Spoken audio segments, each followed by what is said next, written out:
materi tambahan kita di TABK ini SQL ya. SQL ini di Dosko kan tidak ada penjelasannya ya di PowerPoint-nya Dosko. Nah, saya coba pakai buku tambahan ya, yaitu buku Kroenke ini ya. Kroenke yang sudah saya bahas bab 1 bab 2-nya di video untuk AIS. Nah, untuk Anda saya bahas tambahan yaitu pada chapter 3 ini, SQL. Jadi kalau yang AIS kemarin saya suruh baca 2 chapter aja, chapter 1 dan chapter 2. Nah, untuk Anda kita baca sampai chapter 3 gitu ya. Nah, tapi chapter 3 ini nah ini kan sudah ada juga sama yang dijelaskan Pak Agung di situ tadi ya. Nah, ini ya. Nah, ada SQL itu ada 5 kelompok bahasa ya. Yaitu data definition language, data manipulation language, SQL persistent stored module, transaction control language, dan data control language ya. Dijelaskan di sini nanti yang biasa dipakai ya itu data manipulation language ya. Dan ini ada bahasa ini ya difasilitasi di database yang paling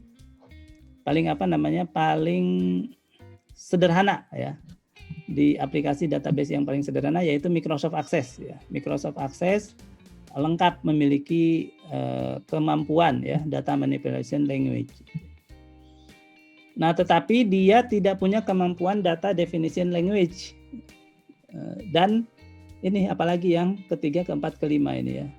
SQL persistent store module, transaction control language, dan data control language. Access tidak bisa yang 4 ini. Dia bisanya hanya yang data manipulation language saja ya. Nah, buku ini sebetulnya juga menjelaskan di Microsoft Access bagaimana ya.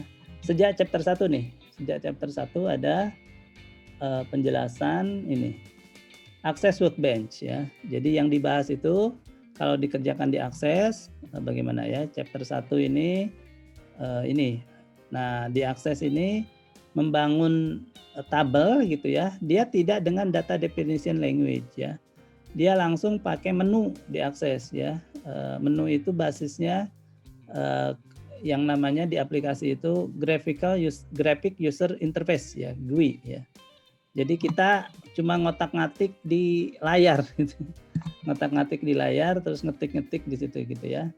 Tidak menggunakan bahasa SQL ya. Kalau bahasa SQL kan kita bikin struktur tabel, bikin isi tabel itu kita pakai pakai kode ya, pakai script bahasa SQL. Nah, kalau ini nggak pakai script ya, langsung kita tuliskan dan sudah disediakan menu untuk menuliskannya di Access gitu. Nah, ini caranya memasukkan data untuk tabel ini. Nah, kemudian di chapter 2 dilanjutkan ya dengan Access Workbench section 2 ya. Nah, itu juga masukkan tabel-tabel ini. Kemudian ada tambahan pengelolaan ya menjadi form itu ya dan seterusnya. Nah, memang yang enaknya diakses kita bisa bikin aplikasi database juga ya. Jadi kita bisa bikin form, bisa bikin report langsung di situ. Kalau dengan MySQL kita hanya DBMS saja mengolah data dengan SQL, tapi aplikasinya pakai PHP lagi ya. Pakai programmer lain ya. Pakai PHP. Kalau MySQL kalau SQL Server pakai mungkin ini ya .NET gitu ya atau VB ya VB untuk akses ke SQL servernya misalnya. Nah, kalau diakses dia pemrogramannya aplikasinya juga bisa dibikin diakses ya. Jadi database-nya di situ, DBMS-nya di situ, programmingnya di situ. Tapi program juga kalau sudah kompleks ya tidak ini juga akses berat juga. Nah, ini membuat softwarenya nih sudah sampai bikin softwarenya. Nah, di bab 3-nya itu Access Workbench sudah SQL ya. SQL-nya data tapi cuma untuk data manipulation language. Nah, bab 3 ini tapi di pembahasannya sendiri itu menjelaskan dari data definition language ya, menggunakan bahasa SQL untuk membuat database gimana, untuk membuat tabel gimana, untuk mengisi tabel gimana. Nah, ini bahasanya ini ya. Create table gitu ya, new table name, terus apa field-fieldnya gitu ya, kemudian definisinya. Nah contohnya jadinya create table, new table, itu rumusnya ya. Nah tapi kalau sudah diterapkan seperti ini, create table department, isinya department name, budget code, office number, department phone. Ini kolom-kolomnya ya. Nah tiap kolom itu jenis datanya apa? Char 35 karakter ya. Kemudian primary key-nya mana? Didefinisikan primary key ya. Kemudian kita juga tambahkan kriterianya untuk budget code itu not null gitu ya. Udah satu tabel, terus create tabel employee. Terus create tabel project juga sama menggunakan syntax ya, menggunakan cara menulis script-nya seperti ini.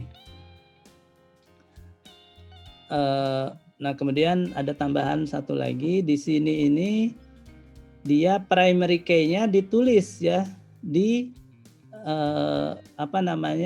karakteristik dari si field itu. Nah tetapi yang tepat itu ya, kalau di bahasa SQL itu ya, primary key itu bukan ditulis seperti itu. Nah tapi sebelum itu dia bahas dulu data tipe data ya. Data tipe itu tergantung DBMS-nya apa ya. SQL Server ini aturan tipe datanya ada banyak contoh tipe data yang dipakai. Nah tapi kalau ini SQL Server masih, kalau Oracle, nah ini tipe datanya beda lagi. Timestamp ya, with timestamp with time zone ya. Ada time zone juga bisa masuk ya.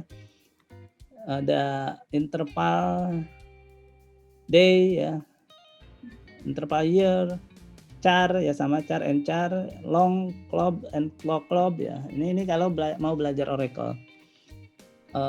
Nah tapi terakhir MySQL. Nah gimana MySQL? Juga beda lagi ya. Nah ini MySQL ya. MySQL ini bit, tiny integer unsigned itu tipe datanya. Kalau akses tipe datanya cuma karakter, number ya, number itu mungkin ada long number, ada short number itu ya, integer. Kemudian date dan terakhir boolean gitu ya. Sedikit cuma 5 mungkin ya 6. Nah ternyata kalau untuk database tingkat tinggi tipe data itu macam-macam ya. Dia sebetulnya terutama ini penggunaan memori di komputernya gitu ya. Ini masih ini ya yang dapat definition language, tapi dia primary key-nya tidak di state di tempat primary key field yang menjadi primary key. Di sini primary key-nya didefinisikan sebagai constraint ya. Jadi primary key untuk tabel departemen itu kalau tadi kan langsung ditulis di sini primary key, not null-nya tidak ada ya. Tapi sekarang kita buat primary key ini dengan kata kunci constraint dan ada namanya. Nama primary key-nya itu adalah departemen _pk ya. Dia sebagai primary key untuk tabel departemen ya, yaitu departemen name ya. Jadi primary key di create tabel departemen ini untuk field yang mana itu harus dituliskan dalam kurung kolom yang akan menjadi primary key dan ada namanya departemen PK. Nah fungsinya kita membuat primary key tidak dicatat di sini adalah kalau ada primary key yang untuk database tersebut tidak hanya satu untuk tabel tersebut ya. Misalnya ini tabel assignment, makanya di atas tadi tabel assignment tidak ada ya. Langsung tabel project sepertinya hanya 3. Padahal ternyata ada tabel assignment.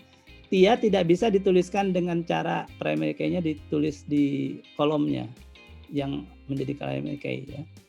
Nah, untuk ini baru bisa dibuat create table assignment ini karena primary key-nya ada 2, yaitu project id dan employee number ya. Nah, kalau di sini kita tulis primary key 2 tidak mungkin, tidak bisa diterima gitu ya. Tapi kalau primary key-nya disebut sebagai constraint ya, maka ini bisa lebih dari 1 ya, bisa 2, bisa 3 tergantung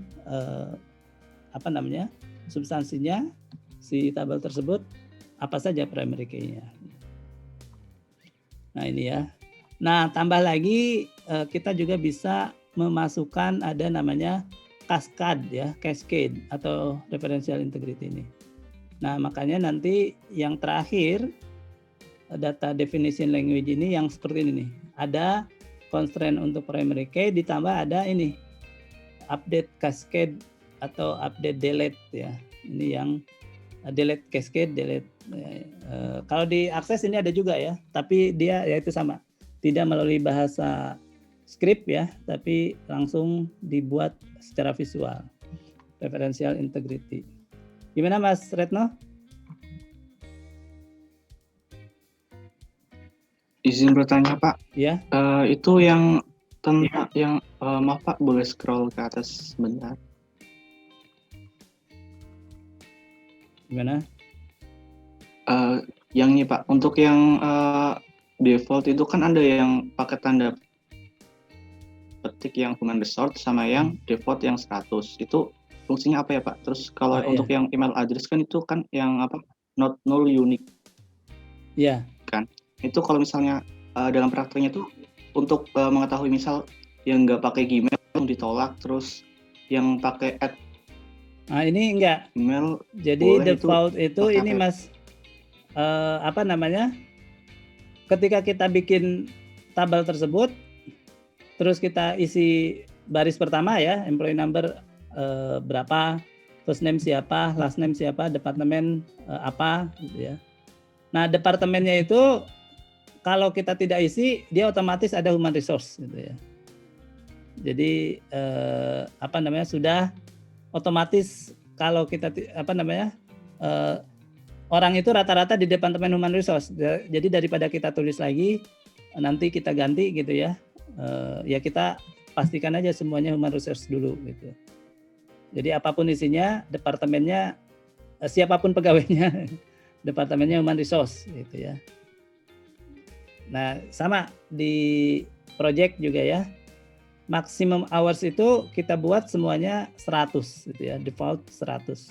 Jadi apapun projectnya nanti pas ada project tersebut kita langsung state maximum hours 100 daripada kita isi ya, padahal rata-rata semuanya pada umumnya 100 gitu ya. Nah, kecuali ada yang beda nanti tinggal kita ganti. Terus yang unik ya itu berarti email address tidak boleh ada yang sama satu pegawai dengan pegawai yang lain gitu ya. Jadi kalau ada satu pegawai sudah nulis email address 123@pknstan.ac.id gitu ya. Terus ada masih pegawai kedua, nah tidak bisa dia ya karena sudah dipakai, sudah dicatat. Ini harus unik, berarti orang pertama yang bisa menggunakan itu. Kalau ada orang kedua dia menolak. Jelas Mas Retno? Terima kasih Pak. Oke. Ya. Terima kasih Pak. Iya, sama-sama, terima kasih. Ya itu ya. Jadi, nah kalau update cascade delete ini tergantung relasi nanti ya. Jadi kalau sekali di delete yang relasinya ke delete juga gitu ya, atau itu delete cascade gitu ya. Kalau tidak delete tidak usah dituliskan di situ ya. Tapi kalau boleh, kalau dihapus kebawa ke hapus yang relasinya, nah itu bisa ditulis delete cascade di situ. Nah, ada penjelasannya di sini ya, tinggal dibaca nanti. Nah, itu DDL pertama yaitu meng-create database ya. Nah, kemudian DDL kedua adalah menginsert isi. Nah, inserting data ya dengan cara ini insert into department. Nah, value-nya apa? Jadi masukkan ke tabel departemen. Value-nya ya kita tulis ya berurutan sesuai urutan field untuk tabel tersebut ya. Nah, ini urutannya langsung isi ke situ ya. Nah, ini ya. Jadi lengkapnya kan banyak ya barisnya, ini berarti setiap insert itu satu baris. Ini departemen data ada berapa baris isinya, employee data ada berapa baris isinya ya. Ini banyak ya. Dan seterusnya. Nah, jadi kita tinggal copy paste sih sebetulnya ini nanti ya. Copy paste, masukkan ke SQL, nanti otomatis kita punya database-nya itu gitu ya.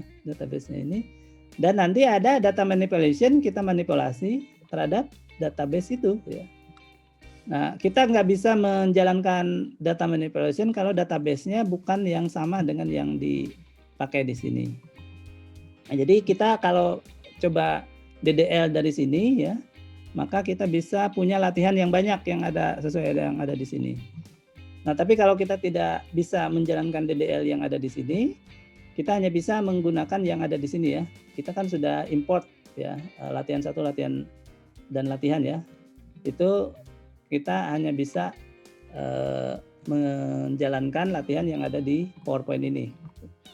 Nah, saya tambah makanya dengan kita bisa menjalankan yang ada di sini dan bahkan ada penjelasannya ya. Untuk setiap SQL ini nanti ada penjelasannya.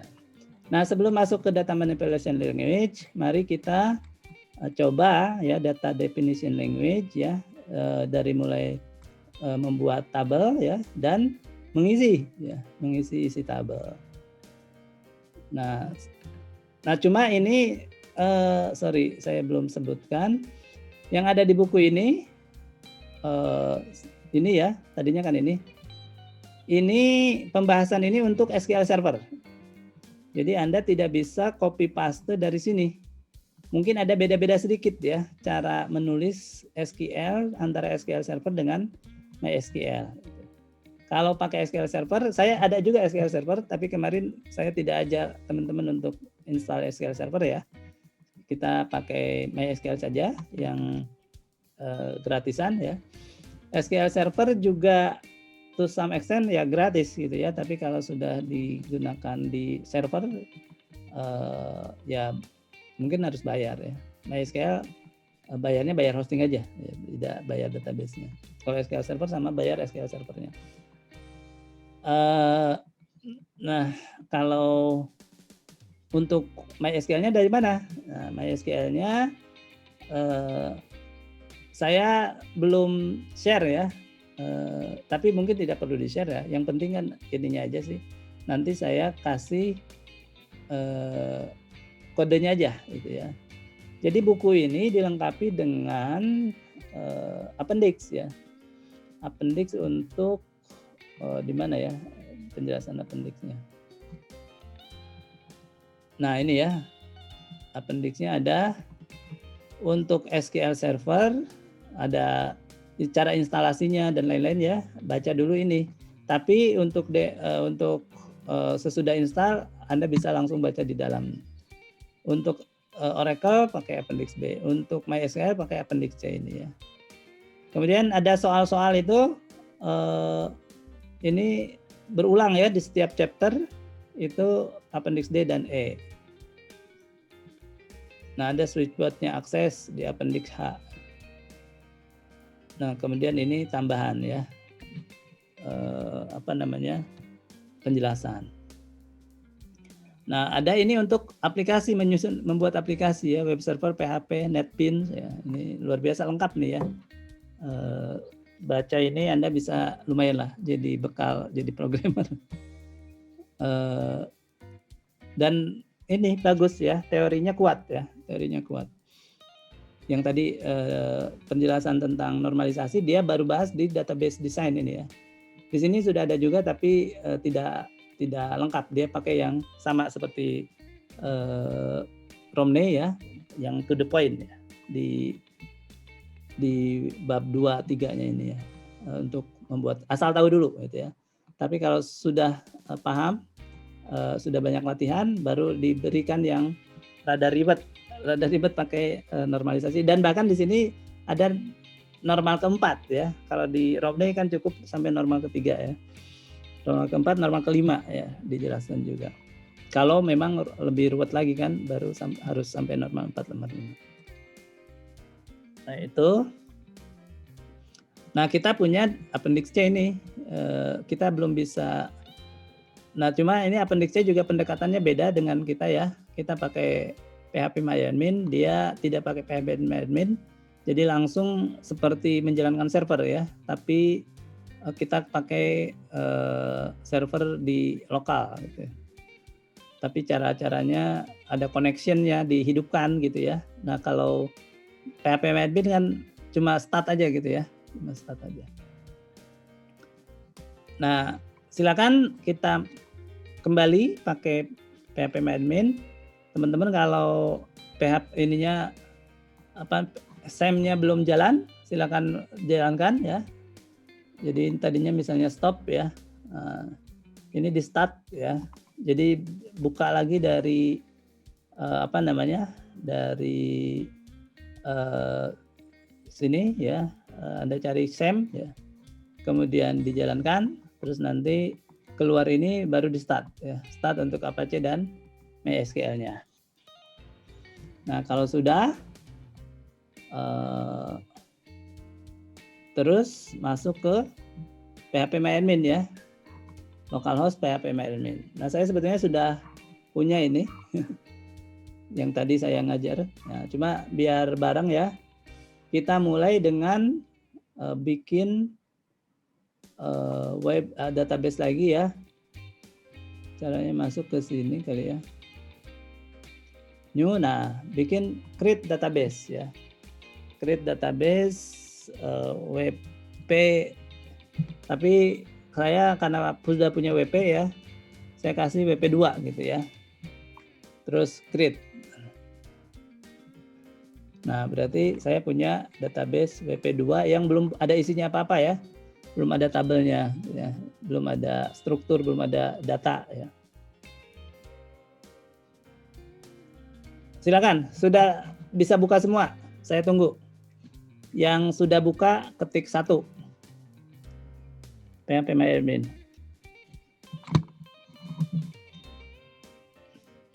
Itu 2. 25.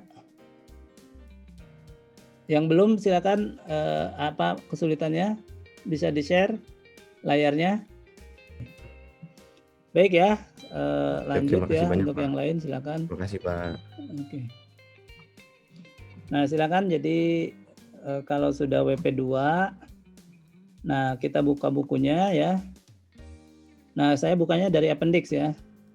Pertama karena kita nggak bisa pakai yang dari pembahasan ya, takutnya beda dengan SQL Server pembahasannya.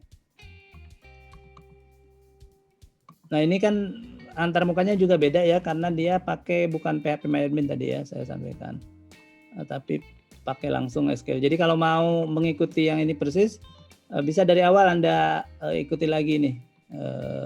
Nah tapi kalau kita pakai PHP-MyAdmin aja, Anda langsung masuk ke halaman appendix C ini.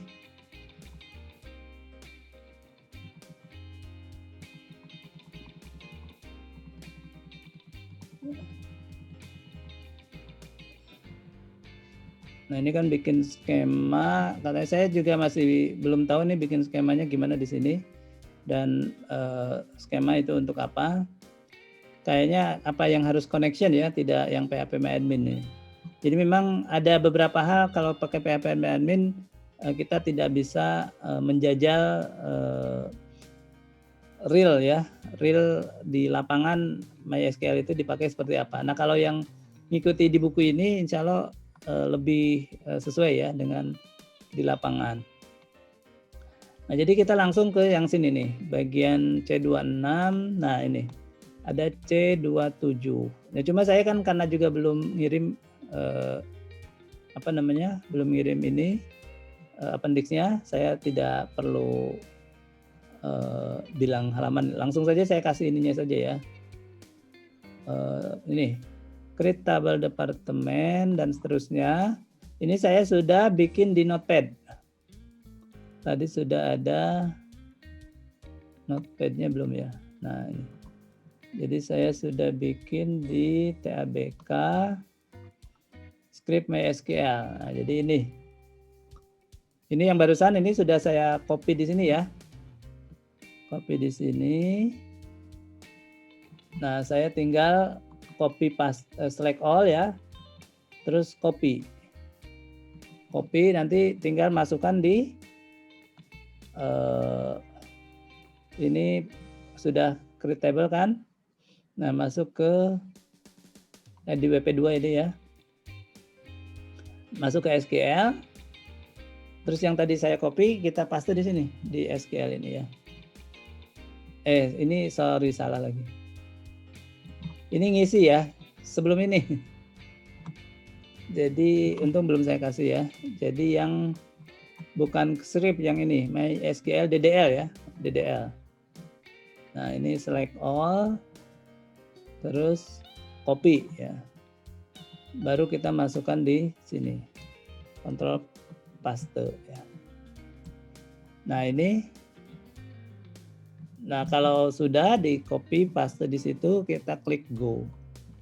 Nah, ini kan tadinya belum ada. Nah, sekarang sudah ada terisi, ada 4 tabel ya. Assignment, department, employee, project ya. Jadi kalau kita klik di sini, nah kita bisa browse assignment, tabelnya gimana. Nah, tapi belum ada isinya ya, karena kita belum jalankan yang ada isinya. Tapi kita bisa punya strukturnya ya. Strukturnya sudah ada. Strukturnya ada, project A, employee number, hours work ya, hours work. Nah, itu silakan Anda copy dari chat ya. Saya kirim file notepad tadi yang DDL. Nah, silakan copy sehingga tampil strukturnya ada strukturnya ya, ada tabel 4 dan strukturnya bisa kelihatan. Silakan sekarang ketik angka 2 kalau yang sudah. Silakan. Baru 8 orang. Mas Rido, silakan Mas Rido share screen.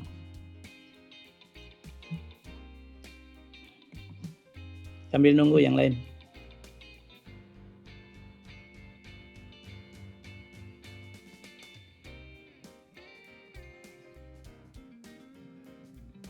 Oke ya. Sudah ya. Nah, sekarang Mas Rido tunjukkan juga, nanti saya ambil nanti masuk juga di WP2 tetap ya. Terus saya share lagi yang ini yang tadi saya tunjukkan untuk insert ya. Untuk insert saya share insert data database WP yang script masih proses ya. Sudah ya. Nah, Mas Rido silakan buka yang script itu. Kemudian dibuka notepad-nya, di select all, kemudian di copy ke SQL-nya, ditunjukkan di sini. Ya, sebentar Pak. Ya. Nah, silakan yang lain sambil melihat ya. Berikutnya. Kok di WP3, di WP2. Mulai ulang. Nggak bisa. Itu kan belum ada ditambah, Pak. tabelnya. Di WP2 ya.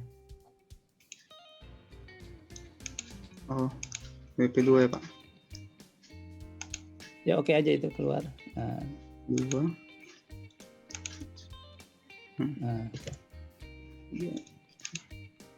Nah, itu coba dibuka di WP2 lagi, klik tabel WP2-nya sebelah kanan. Nah, ya. Nah, coba jelajahi, itu diklik dulu di atas. Nah, ya. Jelajahinya keluar nggak assignment? Bukan di SQL lagi, structure lagi. Structure. Oh, siap, nah, Pak. jelajahi di situ. Assignment. Klik. Datanya sudah masuk. Nah, sudah masuk kan. Terus balik lagi ke WP2 lagi. Nah, terus browse untuk departemen, jelajahi. Di saya bukan jelajahi, dia browse ya. Nah, Siap, Pak. ini udah masuk ya. Nah, ini jadi DDL ya. Jadi kita ngisi database Siap, Pak. pakai insert into, pakai pakai script ya, dikirim dari SQL. Bukan import ya. Tapi meskipun kemarin import juga sebenarnya isinya begini juga. Oke, terima kasih Mas Rido. Nah, kita lanjut lagi, sedikit lagi kita masuk ke SQL sekarang. DML ya, sama-sama SQL ya. Data Manipulation Language. Nah, ini atau sudah dulu yang sampai sini, yang sudah bisa ketik angka 3 ya. Angka 3 9 orang. 13. Nah, kalau berikutnya kita buka dari sini. Dari database konsep yang sudah saya share ya. Buka chapter 3 gitu ya. Chapter 3 mulai halaman DML ini, Data Manipulation Language ya. Nah, jadi SQL for Data Manipulation Language yang pertama single table queries ya. Jadi kita mengolah data dari database atas tabel, satu tabel saja. Silakan ini selesaikan dulu, baru 15 ya. Nah, kita jadi yang pertama adalah dari single table ya. Jadi after the table have been defined and populated, you can use SQL DML to query data ya. Jadi untuk mencari data dengan banyak cara ya, in many ways. You can also use it to change ya, and delete data. Jadi kita bisa mengolah itu adalah mengquery, mengubah dan menghapus ya. But the SQL statements for these activities will be easier to learn if we begin with the query statement. Jadi kita harus mulai dulu dari mencari ya. Jadi kita ingin data apa, kita minta dengan bahasa yang tepat ya. Ini contohnya yang sederhana ini ya. Jadi Anda copy, terus dari ini di atas ini komentar ya, judulnya dia pakai komentar, ditulisnya di SQL dengan garis miring ya, dan ditutup garis miring juga. Isinya bebas ya. Nah di sini diisi dengan judul query-nya, judul SQL-nya ya. Nah ini kita copy, kita masuk ke SQL di sini. Jadi di WP2 juga kita masuk ke SQL. Pastinya mana ya? Atau Ctrl V langsung? Oh iya, harus Ctrl V langsung apa ya? Nah itu satu ya. Jadi ini kita ingin mengambil atau ingin menampilkan project id, project name, departemen dan max hours, start date dan end date ya. Saya tarik ke atas saja. Dari tabel project ya. Jadi cara menulisnya select, tulis kolom-kolom yang ingin kita tampilkan, kemudian tulis dari apa? Dari tabel apa gitu ya. Ini tidak usah dijalankan dulu, kita enter ya. Terus kita lihat lagi yang kedua. Nah, ini bisa sama hasilnya ya. Dengan kita tidak perlu nulis satu-satu tabelnya ya. Tapi kita ketik select bintang gitu aja. Select bintang. Nah, tulis di sini ya. Nah, ini yang query SQL kedua ya. SQL query ya namanya. Jadi kita sebut query aja. SQL untuk menemukan tabel-tabel kolom-kolom yang kita panggil ya. Nah, kalau ini kita panggil satu-satu nama kolomnya. Kalau ini kita sebut semuanya sajalah dari tabel project gitu ya. Nah, untuk bilang semuanya saja itu pakai bintang ya. Bintang. Nah, yang ketiga kita lihat lagi, masuk lagi ke database konsep ini. Kita sekarang tidak semua nih. Kita panggil hanya 3 saja, tapi urutannya project name, departemen dan max hours ya. Jadi urutannya seperti apa itu yang nanti keluar juga akan mengikuti urutan yang kita tulis. Maaf sama itunya ya, sama judulnya. Saya masuk lagi ke sini, nggak ada ya ininya. Ctrl V. Nah, satu lagi kita buka, kita lihat di, nah ini yang 4 ini tapi sama, cuma urutannya bukan departemen dulu tapi max hour dulu ya. Kita lihat bagaimana nanti hasilnya. Kita copy lagi ke sini. Kalau kita urutannya kita bedakan, itu ya, bukan project name departemen max hour tapi project name max hours departemen. Oke, nah kita klik go. Go ya. Nah, kita lihat hasilnya. Jadi yang pertama ini project name departemen sama ya, project name departemen max hours start date end date ya dari project. Kemudian yang kedua, kalau kita tulisnya select all ya, select bintang from project ya sama, keluarnya juga semua kolom dari tabel project. Yang ketiga, select project name departemen max hours ya, urutannya project name departemen max hours, keluarnya project name departemen max hours. Yang keempat, select project name hour departemen ya, keluarnya project name max hours departemen.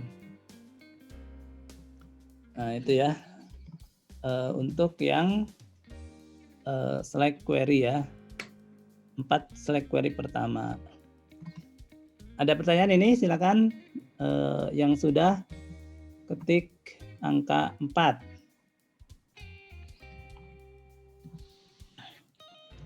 Nah, sekalian saya mohon ada yang share screen sambil menunggu teman-temannya selesai ya. Siapa yang sudah nulis angka 4 pertama tadi? Share screen, silakan. Saya stop share.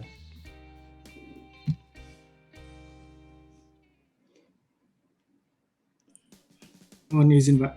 Ya, silakan Mas Afan.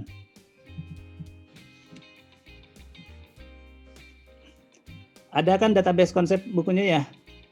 Nggak usah menunjukkan, atau masih keluar ini? Nah ini ya, sudah yang ke 2, yang ketiganya? Yang ke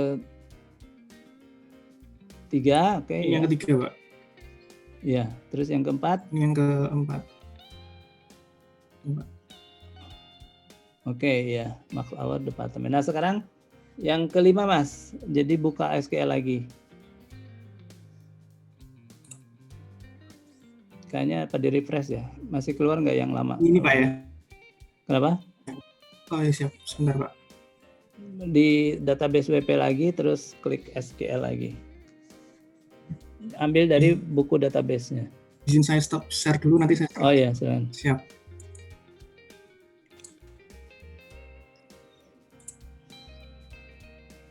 Empat baru 6 Udah orang. terlihat Pak ya? Ya.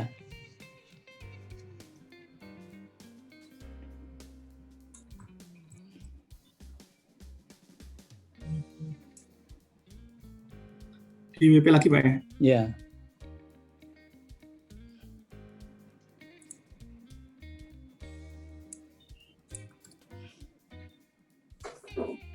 Ya, terus 6. Query 6, itu di enter dulu.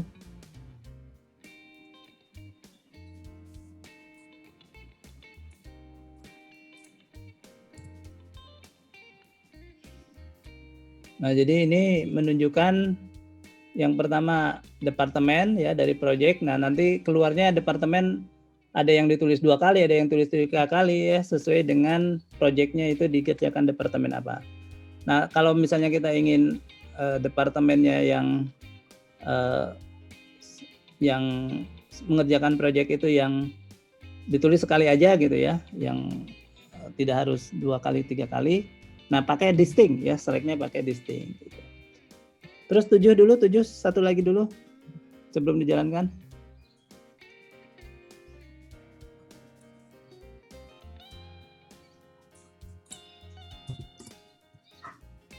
Nah ini mencari kita klik semua, tapi yang departemennya finance ya untuk dari project. Nah kita pakai, nah ini sekarang ada tambahan keyword baru ya, where ya, where departemen finance. Nah coba silakan Mas dijalankan.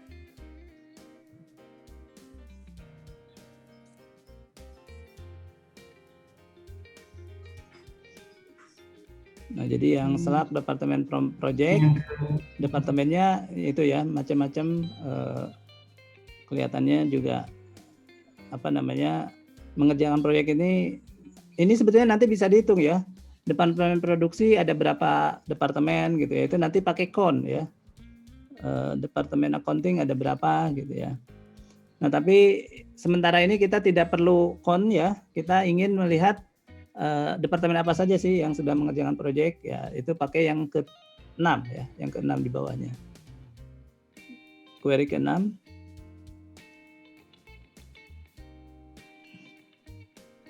Nah, ini ya. Oh, ternyata ada 4 departemen yang sudah mengerjakan proyek ya. Tidak melihat berapa kali masing-masing gitu. Terus terakhir tadi kalau kita panggil semua yang dikerjakan oleh finance, ternyata ada 2 ya, 2 project, project portfolio analysis kuartal 3 dan kuartal 4. Oke, terima kasih Mas Afan. Ya, sama-sama. Ya. Atau ya kita cukupkan saja ya, ada pertanyaan enggak? Ya baik ya, terima kasih semuanya. Kita tutup. Assalamualaikum warahmatullahi wabarakatuh.